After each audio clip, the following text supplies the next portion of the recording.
My God, to you I cry. Oh, why have you forsaken me? Why are you far from giving help? And from my agonizing plea, all day, my God, I cry in vain. By night, yet no relief I gain. But still you are the Holy One. On Israel's praise you are enthroned.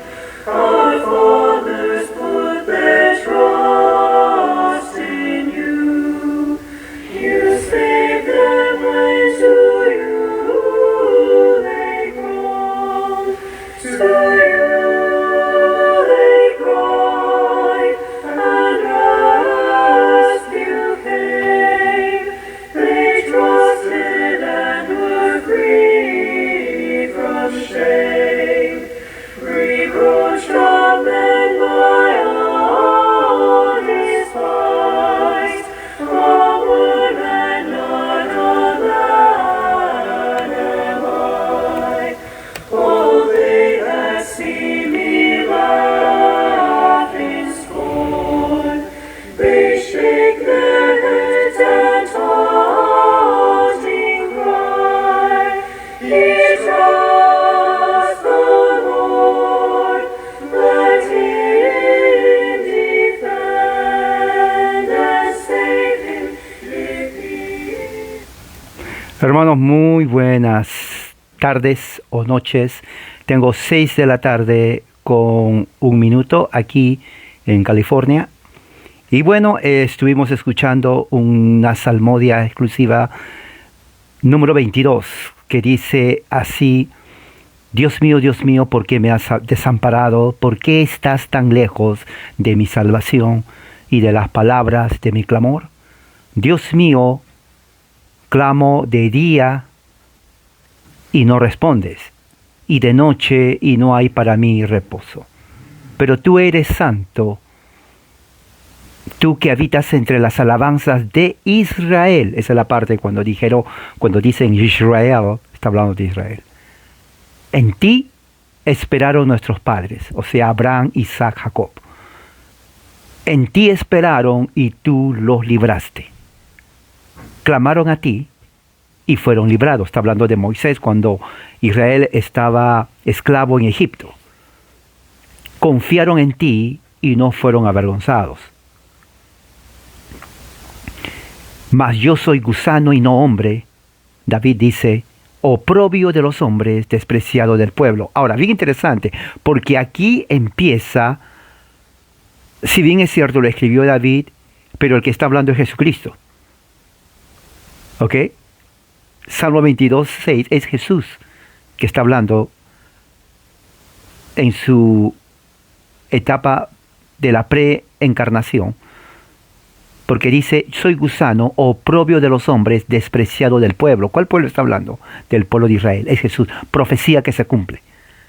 Todos los que me ven en la cruz se escarnecen, estiran la boca, menean la cabeza diciendo, se encomendó al Señor, bueno, que Él lo libre. O sea, es Jesús. Miren, interesante, hermano.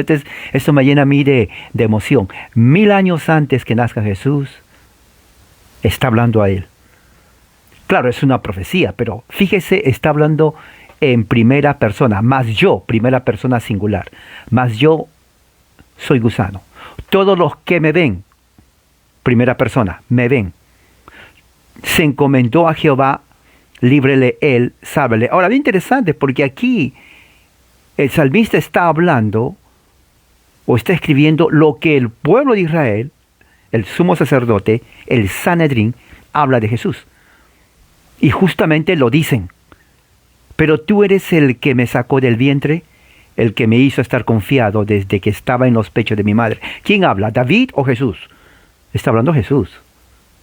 Los pechos de su madre está hablando de María. Sobre ti fue echado desde antes de nacer, desde el vientre de mi madre, tú eres mi Dios. O sea, la frase tú eres mi Dios es una frase pactual. Esa frase pactual Dios le hace a Abraham. O sea que cuando nace Jesús, nace bajo el pacto abrámico. ¿Sabía usted eso? Porque dice, tú eres mi Dios. Solamente esa frase es cuando Dios se relaciona a su pueblo. Dios no dice eso a otro pueblo que no sea su pueblo. Y los que son pueblo de Dios solamente le dicen, tú eres mi Dios, nadie más. O sea, nace dentro del pacto. Y ese es el salmo que estuvimos escuchando hace un momento. Quiero otra vez ponerlo para que escuchen. Fathers put their trust in you. You save them when to you they call. To you they cry, and rescue came. They trusted and were free from shame. Reproach of men by all despised, onward and not on that. Vamos entonces a orar y luego entrar al tema de hoy, que es un tema muy importante, muy interesante. Oremos. Padre, gracias por esta noche. Pedimos, Señor, venimos a ti con humildad de corazón en el nombre de Jesús, para pedir tu protección, tu bendición, y que lo que vamos a estudiar sea de mucha edificación. Te pido en el nombre de Jesús. Amén.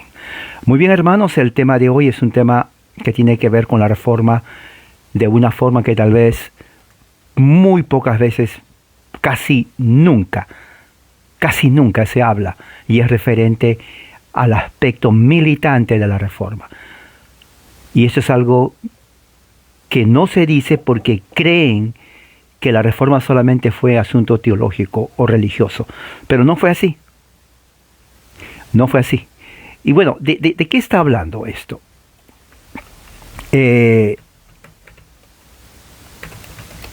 Está hablando del aspecto geopolítico y militar de la reforma. La reforma. El contexto es el Sacro Imperio Romano. Duró 10 siglos, desde el año 800 hasta el año 1806. 1806, el Santo o Sacro Imperio Romano. Estoy viendo aquí.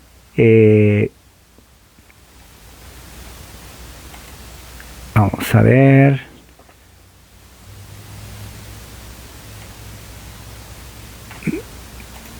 Estoy viendo Ok, aquí está el mapa. Es grandísimo. Aquí lo tengo. Voy a abrir para mencionarle los países que el Sacro Imperio Romano por 10 siglos, desde el año 800 hasta el año 1806.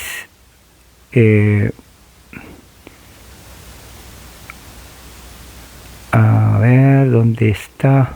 Aquí está. Ha ido cambiando poco a poco. Y... ok, aquí voy a ver. Ok, aquí lo tengo. Los países que comprendía el Santo Imperio Romano, que duraron 10 siglos, hermano, desde el año 800 hasta el año 1800. A ver, aquí está. Incluía Escandinavia. A ver, vamos a ver en la parte norte de Europa, todo lo que viene con Dinamarca, Escandinavia, Suecia. Vamos a ver. No me deja ver bien aquí.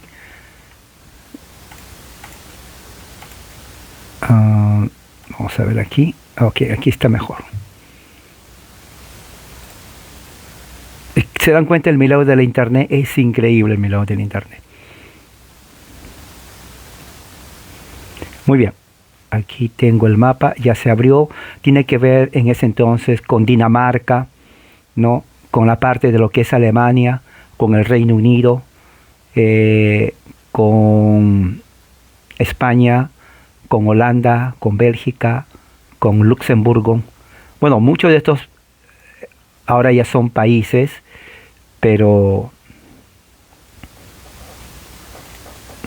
¿qué más? Bavaria, Bohemia, Moravia, Austria, Alemania obviamente, Francia, lo que es Suiza, Austria, la Confederación Suiza, en ese momento era la Confederación Suiza, Ginebra, Italia, los estados papales, Francia no era parte porque eran enemigos, Dinamarca y todos ellos. Y era un continente, y era todo eso pertenecía a los estados papales.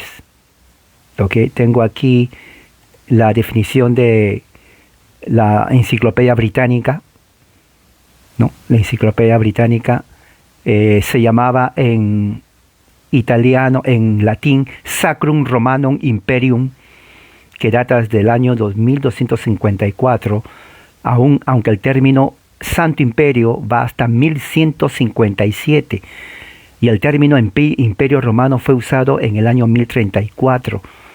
¿No? El término emperador romano es más antiguo y va hasta el año 900.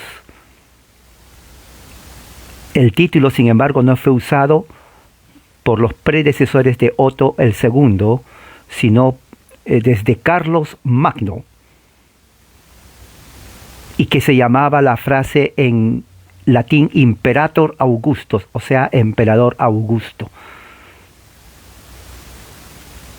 El primer título se atribuye a Carlomagno de haberlo usado después de su coronación en el año 800 después de Cristo. Y cuando se le coronó, el Papa lo coronó, le dijo a Charles, su nombre en inglés, el emperador más sereno, coronado por Dios, emperador pacífico y grandioso, gobernante del Imperio Romano. Bueno, es una historia de 1000 años. Entonces, la reforma está dentro de ese contexto, porque el Imperio Romano dura, el Santo Imperio Romano, del año 800 hasta el año 1800. 1000 años, escuche bien. La reforma, ¿no? Veamos, es digamos año 800, 1800. La reforma está en el año 1500, más o menos aquí, en el medio, ¿no? 1500. Todo el siglo 1500, 1600 sigue con los puritanos, y prácticamente esos 2 siglos es la reforma, desde 1500 del siglo XVI y el siglo XVII, o sea, 200 años. ¿Qué quiere decir eso? Quiere decir que al término del año 1690, ya para entrar a la década de 1700, ¿no? Perdón, no la década, sino al siglo 1700 hasta 1800, entonces ya Europa cambió en 200 años. Es más, Europa comenzó a cambiar desde que Lutero en el año 1517 comenzó a clavó sus tesis. 1517, apúntelo, escríbalo, por favor. Esto le va a ayudar a entender la historia de la iglesia cristiana. ¿Ok? Esto no le va a enseñar su pastor, no lo va a enseñar absolutamente a nadie. Yo se lo estoy enseñando. ¿Por qué? Porque el evangelio de la iglesia obedece a un espacio-tiempo. ¿Qué significa espacio-tiempo? Significa que no salió de la nada. Hay un lugar histórico de la reforma. Y eso cambia Europa totalmente. Cuando digo Europa, no me refiero solamente a la religión, la economía.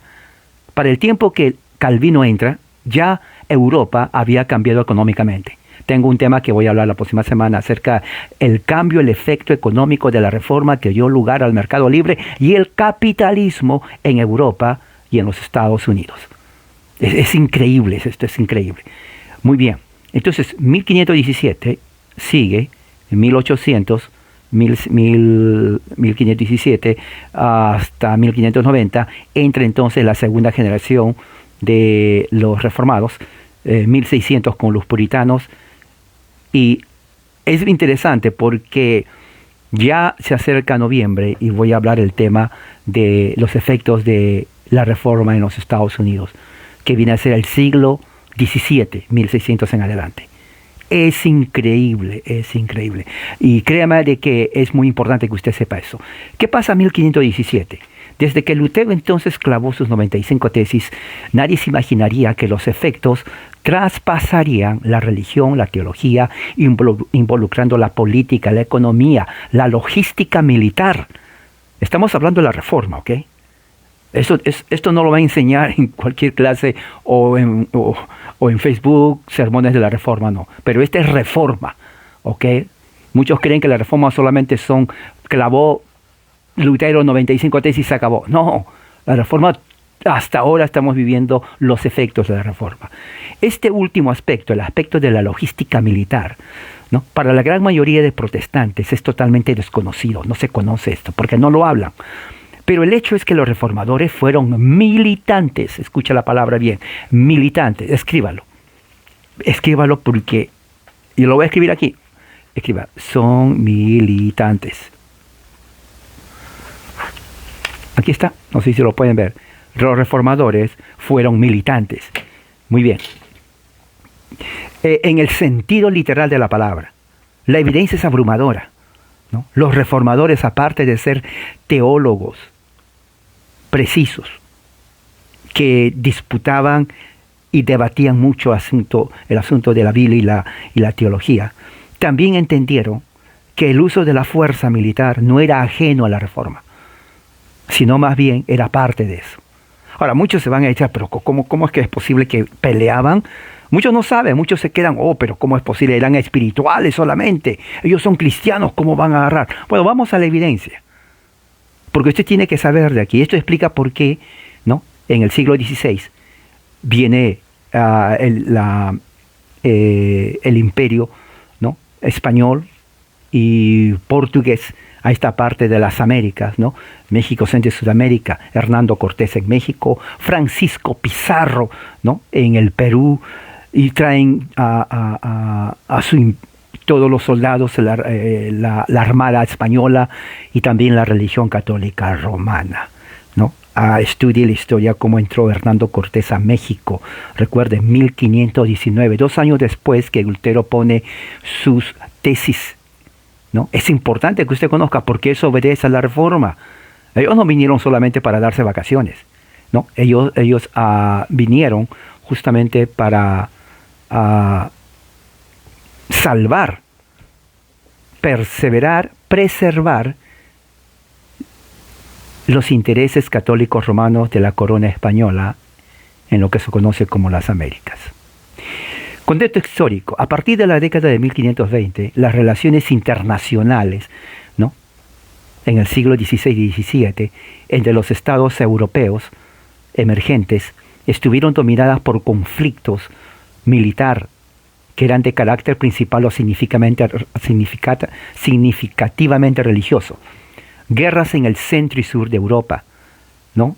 El Islam había avanzado gran parte del centro de Europa, ¿no? Y había guerras, había batallas, los musulmanes avanzaron bastante.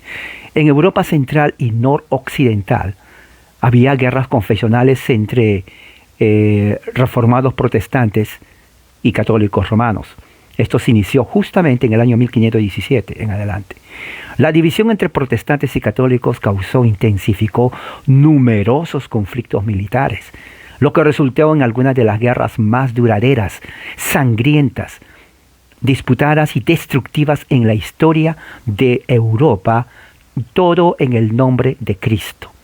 Literalmente ambos bandos cristianos, cristianismo católico romano, cristianismo protestante, buscaban la destrucción del otro. O sea, el católico, todos los príncipes católicos, la armada católica, el ejército, tenían una meta, la destrucción total de los protestantes por herejes. ¿Ok? Y en defensa de eso, ¿no?, los protestantes, los reyes protestantes, también hacían guerra, cuyo motivo o cuyo propósito era la destrucción total de los idólatras. Por eso puse, ¿no?, el título Guerra entre los herejes versus los idólatras. Herejes porque los católicos decían que los protestantes son herejes. Y bueno, y los protestantes que los católicos son idólatras. O sea, una guerra, una batalla que duró siglos en nombre de Cristo.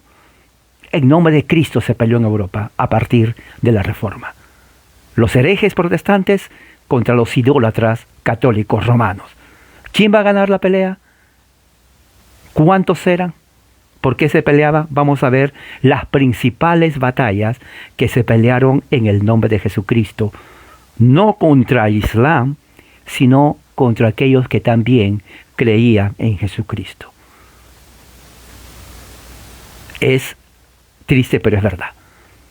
Una de las primeras consecuencias, la primera batalla que se intensificó o que salió como resultado es la guerra de los campesinos en Alemania del año 1524-1525. Esta guerra fue inspirada por los cambios traídos por la reforma de Lutero en Alemania. Los campesinos del oeste y sur de Alemania invocaron la ley divina, ¿no?, para exigir derechos agrarios y la libertad política de la opresión de los nobles y terratenientes de la región de los príncipes católicos romanos. A medida que se extendía el levantamiento, era una revolución total en toda Alemania. Algunos grupos campesinos organizaron ejércitos, guerrillas, ¿no? Estos grupos guerrilleros, ¿no?, de campesinos eran prácticamente lo que se llamaría ahora los comunistas en este momento. Y ellos estaban justamente, ya se habían armado para pelear contra los príncipes católicos romanos y el papado del Sacro Imperio Romano. ¿Se da cuenta el Sacro Imperio Romano? Ahí está, ¿no? Aunque la revuelta fue apoyada por el reformador suizo, Zwingli, de Zurich, Suiza, él apoyó eso porque vio que había mucha injusticia. Estamos hablando del aspecto político-económico. Y también el anabautista anarquista Thomas Müntzer, este sí era un tipo que estaba fuera de onda. Thomas Müntzer, él era un anabautista revolucionario que creía que el milenio iba a venir y tenía unas ideas muy raras, ¿no? Lutero condenó este levantamiento, diríamos así, revolucionario, ¿no?, en Alemania, ¿no? Y parece que Lutero contribuyó a la derrota de este grupo de campesinos, la guerra de los campesinos, principalmente por parte del ejército de la Liga de Suabia. La guerra trajo como resultado la muerte de más de 100.000 campesinos. Más de 100.000 campesinos, hermano. Más de 100.000 campesinos. Las represalias y el aumento de las restricciones desalentaron nuevos intentos de mejorar la difícil situación de los campesinos en Alemania. Mire, como resultado de la reforma. Porque ¿qué es lo que pasaba? Lo que sucedía es que cuando vieron que Lutero se rebeló contra el catolicismo, entonces este grupo de campesinos, ¿no?, que estaban, y no solamente era Alemania, era toda Europa, pero en Alemania dijeron, bueno, Lutero está de nuestro lado. Vamos a continuar lo que Lutero hizo. Él está luchando contra la injusticia de teología. Pues nosotros vamos a ir un paso más. Vamos a hacer una lucha política, social, también contra el mismo Papa y contra los príncipes que nos están prácticamente oprimiendo socialmente, económicamente, ¿no? Vivían en la pobreza. Entonces, por eso se llama la Guerra de los Campesinos, 1524-1525. El problema está en que el ejército del Santo Imperio Romano, ¿no?, o Sacro Imperio Romano, realmente se enfrentó a los campesinos. Y 100.000 campesinos, oiga, fueron masacrados. Alemania se llenó de sangre. El olor a sangre humana se respiraba en todas partes. Son 100.000, ¿ok? ¿Se imagina? Y es más, muchos lo ponen inclusive hasta 200.000 campesinos. Y algunos lo ponen a más de 500.000, porque en realidad no se sabe, en ese momento no había estadísticas, pero es algo promedio, es cantidad. masacrados. Todo por una idea que no tiene nada que ver, pero que en este caso llevó o originó que otros vean como una liberación contra el yugo papal y el antiguo sistema del Santo Imperio o Sacro Imperio Romano. 1529, unos años después, se llama la Guerra de Capel. Son realmente dos etapas de esta guerra. La primera guerra de Capel fue en 1529. Exacto, olor a sangre en toda Europa. Oiga, son 100.000. Son 100.000. Ahora, interesante porque luego no quiero adelantarme cuando viene con los hugonotes, pero el punto está que con ese olor de sangre y en un lugar agricultural, los primeros que venían eran todos los coyotes, todos los lobos, y en el cielo se veía todos los aves de rapiña, cantidad de aves de rapiña, cantidad. 1529, la Guerra de Capel. El primer conflicto surgió cuando 5 estados católicos romanos de la Confederación Suiza, Lucerna, Uri, Schwyz, Unterwalden y Zug, formaron lo que se llama la Unión Cristiana, que se alió con Austria, ¿no?, país católico, para evitar que Zúrich se convierta en el protestantismo luterano sobre los señoríos comunes. Entonces Zúrich lanzó una expedición contra la Unión Cristiana, porque Zúrich era protestante. Entonces la lucha fue insignificante, ¿no? Se llegó a un acuerdo el 29 de junio de 1529, que fue seguido por un acuerdo por el cual los distritos católicos romanos renunciaban su alianza con Austria y concedían la libertad de religión en el campo común a los de Zúrich. O sea, llegaron a un acuerdo donde dijeron, bueno, ustedes quieren ser protestantes, no hay problema. ¿Okay? Entonces, los 5 confederados católicos romanos, sin embargo, sintieron que el protestantismo estaba avanzando. O sea, ya no se quedó en Zúrich, sino estaba avanzando a pueblos católicos romanos, ¿no? Y en octubre de 1531, fíjese, 6 años después, declararon guerra contra la ciudad de Zúrich, en Suiza, los católicos, los reyes católicos, los príncipes. Las tropas se levantaron, ¿no?, de Zúrich, ¿no?, bajo Goldi, pero fueron derrotadas en la batalla de Capel en el año 11 de octubre de 1531. El líder protestante de Zúrich, Huldrych Zwingli, reformador, ¿no?, que escribió sus 40 artículos de fe protestante, lo asesinaron porque él estaba peleando. ¿Okay? O sea, Zwingli, reformador, agarró su espada y dijo, voy a ir a pelear también. Se fue a pelear, él era capellán, y lo matan en la batalla, 1531, lo matan, ¿no? Entonces, ¿qué es lo que pasa? Firman otro tratado de paz y se confirman las afirmaciones que el catolicismo romano, ¿no?, queda intacto en todas las áreas, la mayor parte de Suiza. ¿Qué más? Cuando muere Zwingli, dice aquí, ¿no?, Zwingli estaba cabalgando, estaba en el caballo, en una guerra terrible, pero en ese momento, ¿no?, lo matan. Y fíjese cómo es, este es bien triste, ¿eh? Escuchen bien. Zwingli, el mismo que escribió, que se reunió con Lutero, ¿no?, una vez que lo asesinan los católicos, agarran su cuerpo muerto y lo descuartizan. Vean la película de Mel Gibson otra vez, Lionheart, o Corazón de León, o Corazón Fuerte, no sé cómo lo llaman en español, ¿no?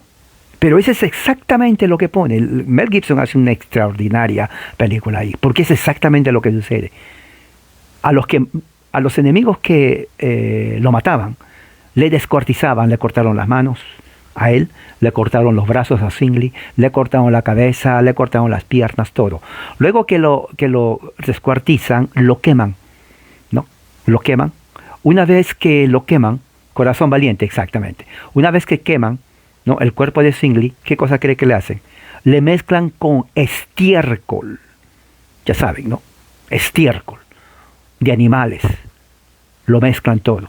Y era una forma tan humillante de la muerte de este gran reformador Zwingli. Esto hicieron los príncipes católicos romanos, ¿no? Otra batalla, 1549, se llama la batalla Rebelión del Libro de Oración. La rebelión del libro de oración. Ahora, fíjese, una batalla, uno diría, pero ¿cómo van a pelear por un libro de oración? ¿No se supone que una oración es espiritual? Bueno, leamos la historia. Inglaterra había estado en un estado de confusión religiosa desde que el rey Enrique VIII, el que se separó de la Iglesia Católica Romana, ¿no? El que se separó de la Iglesia Católica Romana para casarse, ¿no? Realmente seguía siendo católico, pero inglés, ¿no? Se peleó con el Papa, ¿no? Y por el deseo del segundo rey Tudor de poner fin a su matrimonio con su primera esposa Catalina, la española. El resultado había sido que Enrique, o Henry VIII, había roto por completo con Roma y se había declarado jefe de la nueva iglesia de Inglaterra. Él mismo se declara jefe. O sea, no era una reforma. Él simplemente dijo, bueno, si él no me quiere casar, yo hago aquí. Soy el rey de Inglaterra y yo mando aquí. Yo voy a hacer mi iglesia. Yo soy el rey y yo voy a poner mi papa. Y exactamente, pone su papa para Inglaterra, ¿no? Y bueno, él odiaba prácticamente a Martín Lutero y también a Calvino. ¿Qué es lo que pasa? En 1547, Enrique VIII muere. Pero el conflicto religioso que él había ayudado a provocar mostró señales o pocas señales de disminuir. Cuando entra su hijo Eduardo VI, fruto de su tercer matrimonio con a su tercera esposa Jane Seymour, estaba ahora en el trono. Ahora, Eduardo VI, su hijo de Enrique, era muy joven, pero entra como rey, ¿no? Entonces él anuncia que en 1549 se iba a utilizar un nuevo libro de oración, ¿no? En inglés. Él dictaminó que los servicios religiosos católicos ya no van a ser en latín. Inglaterra era totalmente católico, la mayoría, por los cuales estaban en desacuerdo con lo que hizo el rey, ¿no? Entonces, esto causó un problema, una revuelta, peleas en todas partes de Inglaterra, ¿no? Por ejemplo, aquí hay una historia donde grupos protestantes entraban a los campos, a los lugares de los agricultores católicos romanos y los confrontaban, ¿no? Había peleas, inclusive muerte, ¿no? Entonces todo esto ya los ánimos en Inglaterra estaba fuera de control entre católicos y protestantes. Esto llevó a lo que se llama la rebelión del libro de oración. O sea, los católicos estaban rebelándose en contra de los dictámenes religiosos de Eduardo VI en Inglaterra. Entonces los hombres del rey bloquearon a los rebeldes mientras se acercaban a una ciudad. La batalla comenzó cuando las dos fuerzas se enfrentaron, o sea, católicos y protestantes. Los rebeldes de Cornwallis y Devon no fueron rival para el ejército mejor equipado por Lord Russell, así se llamaba, de la corona. Entonces, ellos tuvieron que entrar en la batalla porque los rebeldes católicos estaban enojadísimos, ¿no? Estaban enojadísimos, comenzaron a hacer mucho problema. Pero el ejército de la corona, el rey, derrotó, ¿no? Pero a pesar de la victoria, ¿no? Pensó que el sonido de las campanas de la iglesia indicaba que se estaba enviando una señal a los otros rebeldes potenciales en el área circundante. Entonces Lord Russell, que era el líder del ejército, fue impulsado por refuerzos sustanciales proporcionados por la llegada del rey de Earl Grey, una persona, quien lo ayudó a empujar a las fuerzas derrotadas de regreso.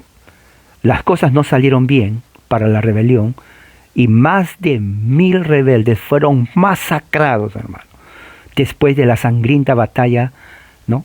Y siguieron más represión. Más de 1000 fueron masacrados. Ahora, en ese tiempo no había pistolas y esto, era machete, espada y lanza. O sea, el que se peleaba, o tú cortabas o te cortaban. O sea, nadie iba a hablar primero. La ley de la guerra era así en ese tiempo. Si llevabas machete, es mejor que lo uses, y lo uses bien. Porque si lo usas mal, a ti te van a matar. te cortaban y daban así, donde te queda. A veces muchos de los registros generalmente ponen ahí que las personas le daban en la cara. Imagínate, una hacha le entraba por la cabeza. Así era totalmente horripilante, horrible. Le cortaban los brazos y la persona estaba viva y veía que su brazo estaba sin brazo. Le cortaban los pies, le cortaban por la mitad del cuerpo, una espada por la mitad del cuerpo, ya muerte segura. O sea, era una de las batallas más, diríamos, horribles que puede hacer. Repito otra vez, vea la película de Corazón Salvaje, como dice ahí, ¿no? O Corazón Valiente, de Mel Gibson. Y vean, porque así era la batalla, así eran las batallas, así como lo pone Mel Gibson. El resultado fue que en el año 1553, con 16 años, el rey Eduardo VI muere a los 16 años. Y entra su media hermana, llamada Mary, o María, Mary Bloody. Bloody es sangrienta. Mary Bloody era súper católica romana. Ya sabe lo que ella hizo, ¿no? Ella era hija de Enrique VIII, producto de su matrimonio con Catalina de Aragón, la española supercatólica, ¿no?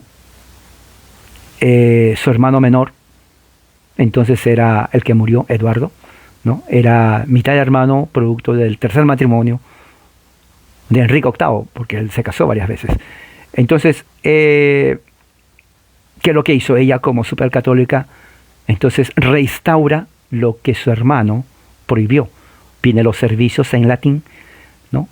Y empieza la persecución contra los protestantes, luteranos y calvinistas, y también comienzan ella a poner la hoguera en toda Inglaterra. La hoguera, una estaca, ponen ahí a la persona, lo amarran, lo ponen aquí cantidad de leña, prenden fuego y aquí amarrado todos los protestantes y todos los obispos que eran reformados, los quemaba sin misericordia Mary the Bloody, o María la Sangrienta, ¿no? Pero después María la Sangrienta muere en 1558. Y su propia hermana, media hermana y otra media hermana, Isabel, o Elizabeth I, ¿no? Hija de la segunda esposa de Enrique, que se llamaba Ana Bolena. O sea, esta es otra esposa. Entonces, de ahí nació Isabel, o Elizabeth, la reina Isabel. Ella no era católica romana, pero tampoco era protestante. Ella era del camino medio. O sea, aquellas que dicen, bueno, yo no soy de allá, pero tampoco soy de aquí. ¿Me entiende? Entonces, ni los católicos estaban felices con ella, pero tampoco los reformadores estaban felices con ella. ¿Me entiende? Usted ha visto, es como los políticos, dicen, oh, yo no estoy con ellos, pero tampoco contigo. Y uno dice, no, pero es que tienes que decidirte, no puedes estar neutral. Bueno, la razón es que Elizabeth era una mujer muy astuta y ella lo hacía por política. Ella decía, bueno, no soy católica, pero tampoco voy a estar con ellos, porque si ellos me defraudan, bueno, al menos no dije estoy con ellos, todavía los católicos me pueden aceptar. Eso es política. Era una mujer con una mentalidad política, nada más. En realidad, no fue nunca protestante, pero tampoco fue católica. ¿Me entiende? Entonces, los protestantes les ayudó en el sentido que no hubo persecución. Pero los protestantes querían más, querían una reforma total. Ella dijo, no vayan al extremo, decía ella. Tranquilos, ahí nomás, no hay problema. Pero los reformadores, ustedes saben, como vamos a estudiar, ellos no estaban contentos. Decía, o todo es reforma, o no es nada. Los católicos decían, bueno, o somos católicos, o tampoco es nada. ¿Me entiende? Los dos grupos estaban en tensión. Ella subió al trono y también comenzó a perseguir a ciertos católicos romanos y empezó de nuevo. Si se dan cuenta, entonces era algo como que, por ejemplo, así empezó. Entra Enrique VIII, forma su propia iglesia inglesa de Inglaterra. Era católica, pero de Inglaterra. no era reformado. Muere, entra su hijo, Eduardo VI, ¿no? Él era reformado, pero muere a los 16 años. Las reformas que hubo trajo más guerra que otra cosa. Bueno, entra luego su otra hermana, mitad hermana, la sangrienta. Esa mujer quemó a mucho protestante, súper católica. Muere ella y entra Elizabeth, que ella no era católica, pero tampoco era reformada. Mitad medio, como quien dice, estaba en el medio. Así que ella no persigue a reformados, pero tampoco reforma la iglesia totalmente. En otras palabras, el siglo XVI no fue una época fácil. Ser reformado y ser católico era difícil. No tanto porque se oponían a tus ideas, sino porque había guerra. Y no guerra de tres, guerra donde morían miles y miles de personas. De 1546 a 1547 empiezan las guerras que se llama Esmalcaldicas. Okay, es un poco difícil de pronunciar, pero ¿de qué se refiere? Esas guerras es de 1546 a 1547. Fue una victoria militar de corta duración del emperador del Sacro Imperio Romano, Carlos V, emperador de España y del Sacro Imperio Romano. Para que se den cuenta, recuerden, el Sacro Imperio Romano dura del año 800 hasta el año 1800. 1000 años del Sacro Imperio Romano. ¿Okay? Gobernó él entre 1519 y 1556 sobre las fuerzas de los príncipes luteranos y las ciudades de la Liga Esmalcalda, de 1531 a 1537. La historia de la Liga y la supervivencia del protestantismo, después de una derrota militar, reflejan tanto la fortaleza y debilidades del Sacro Imperio Romano Germánico. Prácticamente en esta guerra el Sacro Imperio Romano, ¿no? Comienza a debilitarse por las guerras entre protestantes luteranos y los católicos romanos, ¿no? Alemania se divide en una guerra civil por religión, ¿no? Todo en nombre de Cristo, ¿no? Los idólatras católicos romanos peleando contra los herejes luteranos. Así era, porque los protestantes decían, católicos son idólatras por las estatuas. Bueno, el catolicismo dice, bueno, ustedes son herejes porque están fuera del papado. Así que la guerra era entre herejes contra idólatras.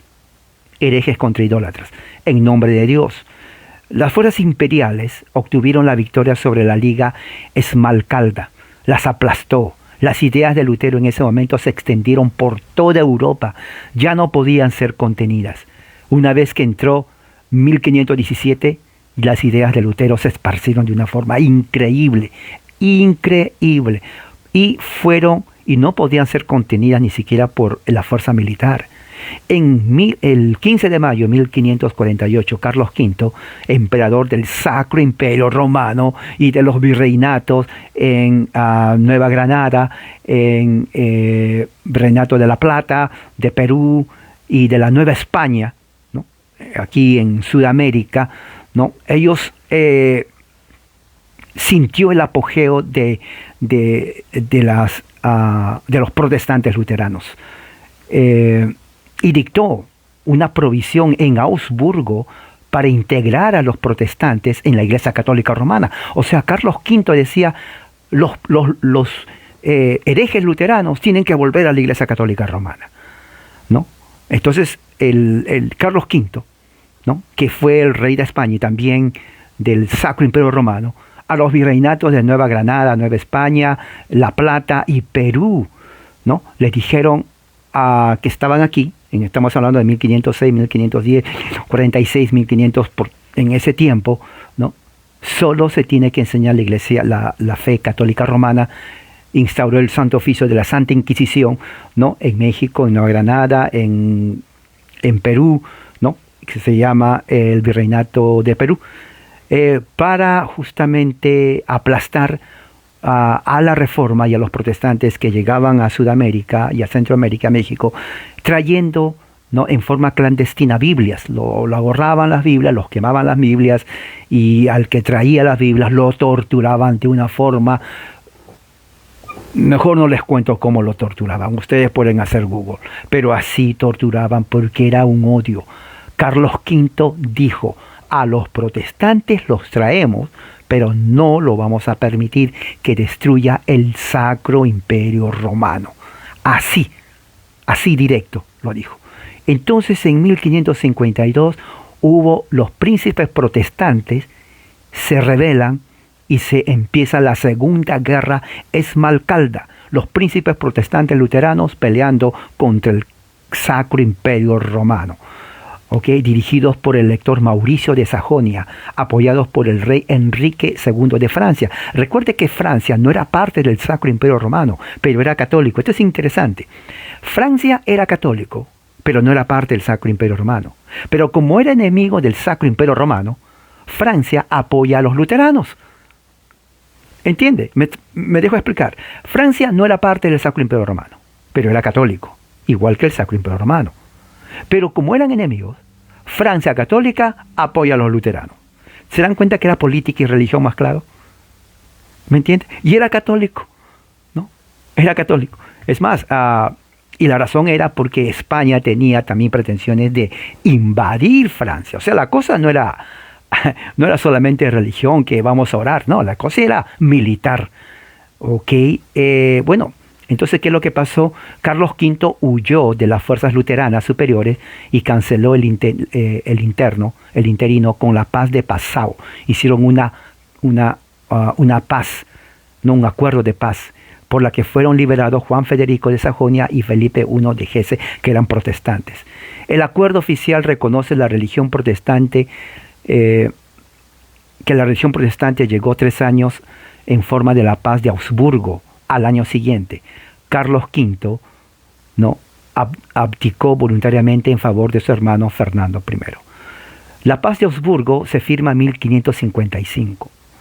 ¿Qué tiene que ver esto? Porque en la paz de Augsburgo se pone fin a la guerra escamalcaldice, algo así. El nombre es un poco raro, pero se los voy a poner después.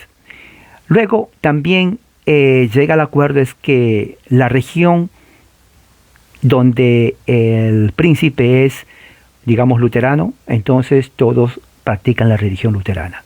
Si la religión es católica, todos practican la religión católica, respetando cada uno, ¿no?, su creencia de acuerdo al gobierno y a la religión.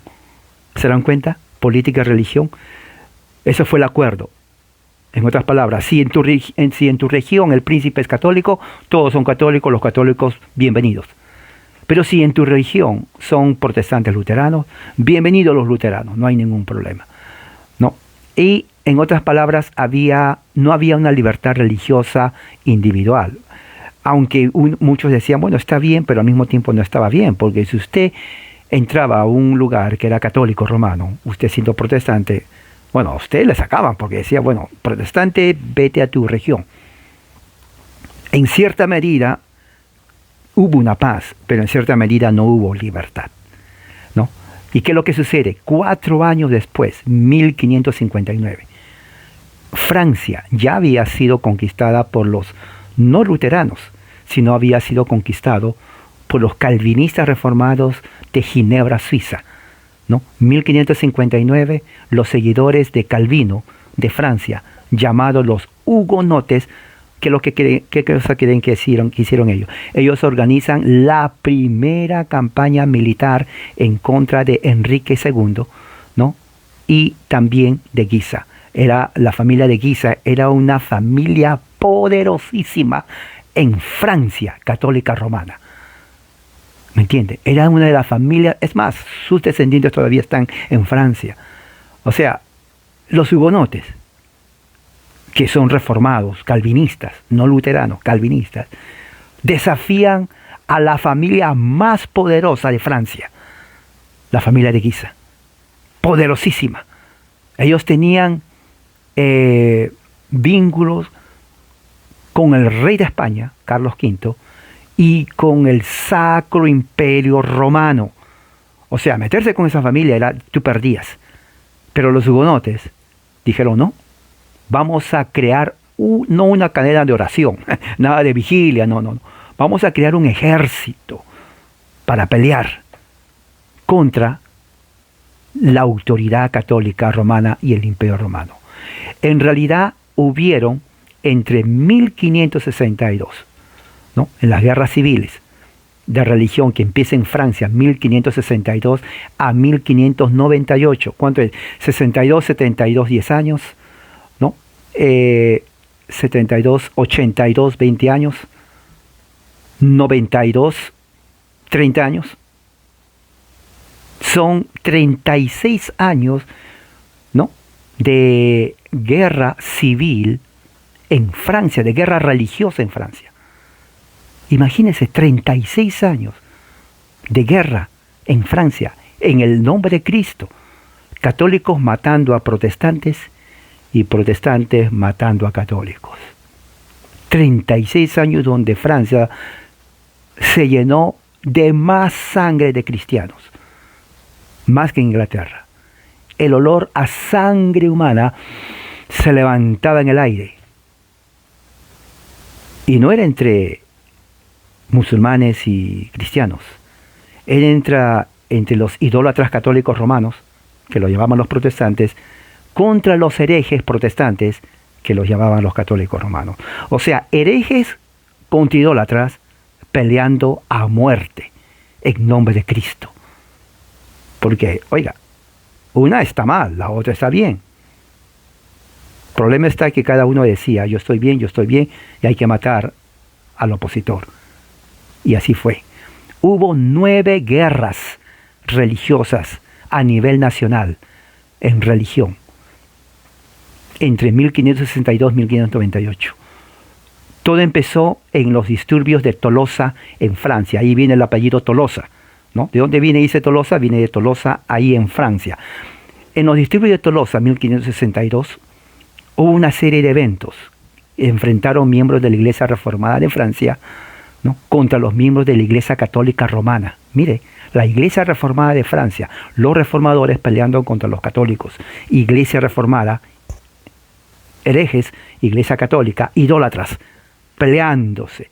Más de 10.000 muertos, más de 10.000 muertos en 1562. No sé si fueron al cielo o si fueron al infierno, pero más de 10.000 muertos entre los idólatras católicos romanos y los herejes protestantes a muerte en la ciudad francesa de Tolosa, ahí en Francia. Estos eventos muestran las tensiones que pronto estallarían en una guerra civil durante las guerras religiosas francesas. Se ignoró un llamamiento de los hugonotes para un trato más humano, y en 1562 estalla el conflicto. Protestantes y católicos romanos. Calvinistas, uno diría, bueno, los calvinistas pelean. Sí, aquí están peleando. En 1562 se trató de reconciliar, ¿no? Hubo el matrimonio entre el protestante francés Enrique de Navarra con Margarita de Valois, una católica romana. Fíjese, se casó un protestante, Enrique de Navarra, con la católica Margarita de Valois. Interesante, ¿no? Pero fracasó este matrimonio, ¿no? Cuando Catalina de Médicis, súper extra católica romana, instó a los católicos, Catalina de Médicis instó a los católicos a asesinar y masacrar a todos los invitados a la boda que sean protestantes. Durante más de una semana, una protesta popular se levantó contra todos los hugonotes calvinistas en Francia. Más de 5.000 muertos, hermano. Más de 5.000 muertos protestantes calvinistas. Entre hombres, mujeres, niños y ancianos llenaron la calle allí, en Francia, París. La sangre otra vez de protestantes hugonotes llenó el aire. Respirar sangre. ¿Se dan cuenta que Europa respiraba pura sangre de cristianos masacrados en el nombre de Cristo? Porque ellos, cuando mataban al protestante, lo hacían en nombre de Jesús, no en nombre de Mahoma. Y cuando los protestantes se defendían, lo hacían en el nombre de Jesús, no en nombre de Mahoma. La pregunta es, ¿cuántos fueron al cielo de los cristianos que se mataban? Jesús dijo, en esto conocerán que todos son mis discípulos si se amaran unos a otros. Bueno, por lo que veo, los musulmanes no vieron nada de amor cristiano. Con 10.000 masacrados en el nombre de Cristo, o Jesús mintió, o estos no fueron cristianos. ¿Usted qué piensa? Pero ¿qué es lo que sucede? Más de 3.000 muertos en las calles de París. Las masacres continuaron desde agosto hasta octubre. O sea, agosto 30 días. Septiembre 30 días, 60 días. Octubre 30 días, 90 días de masacre, hermano. Escúcheme. En el nombre de Jesús. No es que vamos a sacar demonios en el nombre de Jesús, yo te sano en el nombre de Cristo, no, yo te mato en el nombre de Cristo, yo te masacro y te asesino en el nombre del Señor. Así era, ¿no? Los católicos matando a los herejes, pero los herejes también a los idólatras. Fue una batalla campal de masacre. Estaba leyendo la historia de los hugonotes cuando lo mataron. Ellos entraban, los católicos entraban a las casas de los hugonotes. Sacaban a las familias enteras, esposo, esposa, hijos. Si había el abuelo, lo que sea. Los ponían en fila, ¿no? En ese momento que ponían en fila, ellos traían leña, ponían leñas así. Tremenda parrilla, digamos así, una parrilla de madera. En ese momento amarraban a todos, al papá, a la mamá, los niños, sean digamos 10. Una vez que le amarraban todo, los ponían así, como si fueran carne. Inmediatamente ponían petróleo abajo y tiraban y se quemaban en vivo a familias enteras los católicos romanos. Iban de casa en casa. Así, vivos. Los amarraban, los ponían en una parrilla de madera. Los ponían así, ponían abajo petróleo, fuego y quemados vivos. Al siguiente. Llegaron a provincias como de Rouen, Lyon, Bourges, Orleans, Burdeos. Se estima que fueron asesinados, mire, entre 70.000 a 100.000 hugonotes cristianos. Una cosa bien importante es que, a diferencia de otros, por ejemplo, los hugonotes cuando eran asesinados en el nombre de Cristo por los católicos romanos, ellos ya, recuerde que la reforma es salmos. Sin salmos no hay reforma. ¿Me entiende? Sin salmos no ha habido reforma. Ellos ya se habían memorizado todo el Salterio de Ginebra. Cuando ellos estaban siendo quemados, obviamente gritaban por el dolor, los niños especialmente. ¿Se imaginan niños, criaturas? Más de 50.000 niños quemados. Es increíble eso. Ellos cantaban los salmos. Catalina de Médicis, supercatólica, odiaba los salmos. Odiaba a los protestantes, a los luteranos, a los calvinistas. Odiaba a los salmos, escuche. Tanto era así que ella dijo: antes que los quemen, córtenles la lengua. Antes que los quemen, córtenles la lengua. A todo hugonote, antes de quemarlo, le cortaban la lengua. Porque no querían que canten los salmos cuando ellos estaban siendo asesinados. Ahora, esto es increíble porque uno podría decir, ya no van a cantar, pero se equivocaron, porque ellos cantaban haciendo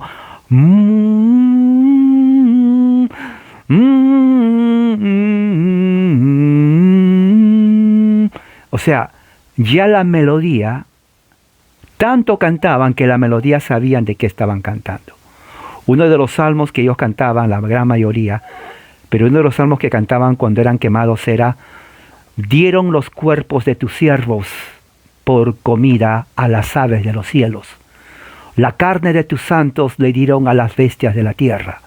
Derramaron su sangre como agua en los alrededores y no hubo quien los enterrase. Somos afrentados de nuestros vecinos, somos escarnecidos, somos burlados de los que están a nuestro alrededor. ¿Hasta cuándo, oh Señor? ¿Hasta cuándo estarás airado? ¿Hasta cuándo arderá como fuego tu celo? Derrama tu ira sobre ellos, porque no te conocen, porque son reinos que no invocan tu nombre. Fíjese, eso cantaban ellos. Salmo 79. Increíble. Increíble. Enrique de Navarra finalmente se convirtió en rey de Francia, solo después de la conversión. Ahora, bien interesante, Enrique de Navarra era protestante luterano. Cuando entra al reinado de Francia, mire, le dije, tú no puedes ser rey de Francia al menos que profese la fe católica romana. Enrique de Navarra renunció a su fe luterana protestante y se convirtió al catolicismo. Muchos dicen que solamente fue por política, otros dicen que se dio cuenta de su error, quién sabe. No sabemos el corazón del hombre, pero eso fue el hecho. Lo que sí sabemos es que una vez que entra él, que se convierte al catolicismo, entonces él baja las sanciones, ¿no? Baja las sanciones contra los protestantes. Muchos dicen tal vez era protestante encubierto, pero otros dicen aún si fue encubierto, fue una traición, porque más de 100.000 hugonotes pudieron haber hecho lo mismo y salvar su vida, pero decidieron la muerte, morir quemados. Y él se salvó al traicionar la fe de los que confesaron a Cristo en la fe reformada. Dios lo va a juzgar a esa persona si fue real o no, pero eso es lo que pasó. Entre 1560 y 1651, recuerden, 1560, entre la Reforma a Escocia. Juan Knox escribe la primera confesión de fe. De ahí nace el presbiterianismo. Si alguien le pregunta a usted, ¿cuándo nace el presbiterianismo? 1560. 1560. Pero ¿qué sucede? En ese mismo momento empieza una guerra. La guerra entre Escocia e Inglaterra. ¿Se dan cuenta? Hasta los... O sea, todo el siglo XVI es pura guerra, derramamiento de sangre. Los presbiterianos en Escocia resisten la opresión católica romana que quería invadir Escocia. Ahora, los presbiterianos no se quedaron sentados. Los presbiterianos, igual que los hugonotes en Francia, organizan un ejército presbiteriano para defender su nación. Vinieron 3 invasiones inglesas, inicialmente para garantizar la libertad de conciencia de los protestantes y luego para mantener un gobierno protestante. Todo esto en 14 años, desde 1560 a 1573, pero sabemos de que no fue así. Hubo guerra. 1598 se firma el Edicto de Nantes. ¿Qué significa eso? Que Enrique de Navarra, el protestante que se convirtió al catolicismo y traicionó a los hugonotes, no, emite en 1598, y al final, 1598, 2 años antes de que se termine el siglo, el Edicto de Nantes, que concedía un cierto grado de tolerancia, ¿no?, a los hugonotes en Francia. Sin embargo, en 1685, al final del otro siglo, ¿no?, Luis XIV, supercatólico romano, ¿no?, revoca ese edicto y quita las libertades religiosas a los hugonotes y a los protestantes calvinistas de ese entonces, ¿no? 1560 los holandeses se rebelan contra Felipe, o en Holanda, ahora los reformadores calvinistas en Holanda, se rebelan contra Felipe II, de España, ¿no?, la mayor potencia de Europa del siglo XVI, España. Los reformadores le dicen a Felipe, ¿no?, rey español supercatólico romano, se rebelaron contra él. Felipe entendió la grandeza comercial de Holanda, pero la influencia de los luteranos, anabautistas, calvinistas en los Países Bajos condujo a una revuelta social en la que Felipe fue claramente el perdedor. O sea que en lo que sucedió en Holanda fue algo increíble. Ya no fue solamente los calvinistas, sino se unieron a los calvinistas los luteranos. Se unieron, ¿quién más? Se unieron los anabautistas en Holanda. Entonces todos ellos en Holanda y en Bélgica se reunieron en un solo frente para pelear contra el rey de España, Felipe II, que era súper archicatólico romano. Bueno, en realidad al final pierde Felipe II el tratar de imponer a los holandeses el catolicismo. Los protestantes fueron llevados a la rebelión, lo que obligó al gobierno español a mantener un ejército aumentando los impuestos en las provincias leales. O sea, ¿qué es lo que pasó? Ya que no pudo haber hecho guerra, y aquí viene, el impuesto sube. ¿Se dan cuenta que política y religión tiene que ver con eso? O sea, el que dice política y religión no va de la mano, no sabe lo que es historia, es un ignorante. ¿Qué es lo que pasa? Felipe II dice, bueno, ustedes no quieren ser católicos, bueno, entonces yo les voy a subir los impuestos. ¿No? Y impuestos es un robo aquí. O sea, aquí lo hace como castigo. O sea, las naciones siempre castigaron a las colonias con el impuesto. Lo mismo sucedió en Estados Unidos. La rebelión de Estados Unidos contra Gran Bretaña, para que surja la rebelión, la independencia de Estados Unidos, es porque la corona británica aumentó los impuestos a los colonos. Y aquí está sucediendo lo mismo. España aumenta los impuestos a los protestantes.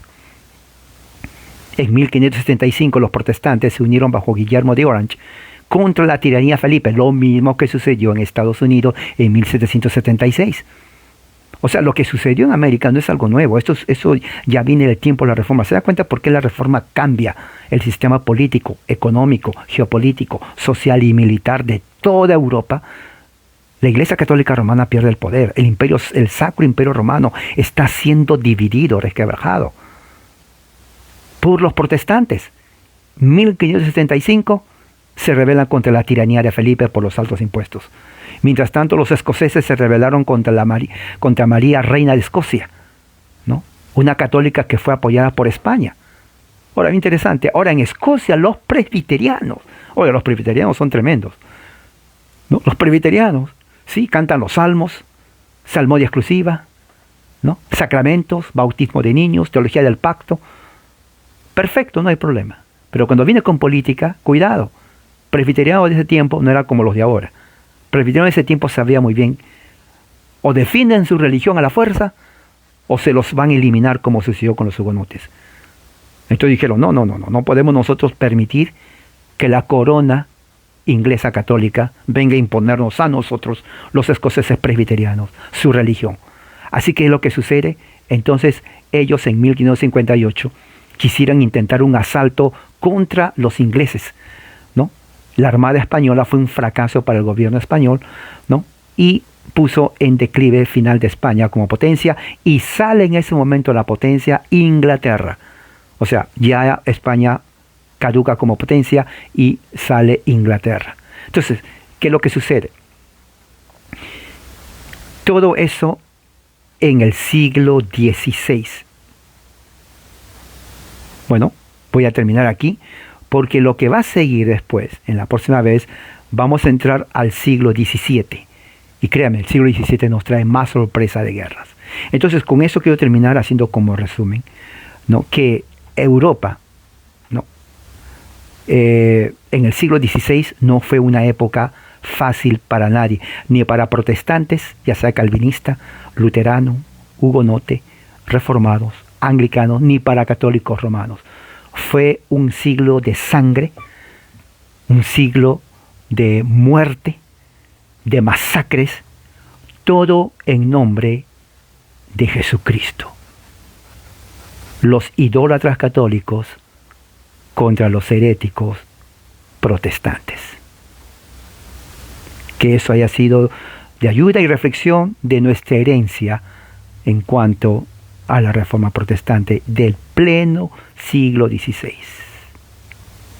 Vamos a orar. Padre, gracias por este momento y que hayamos podido aprender la historia de cómo tú te has revelado aún dentro de los afanes de este mundo. Señor, mataron en tu nombre. Tú tienes el poder, tú sabes y tú lo juzgas. Nosotros no. Solamente decimos los hechos. Pero que tu gracia y tu amor proteja a tus hijos verdaderos, a los que somos llamados tuyos. En el nombre de Jesús, amén, hermano, que la gracia de Dios sea con ustedes. Amén.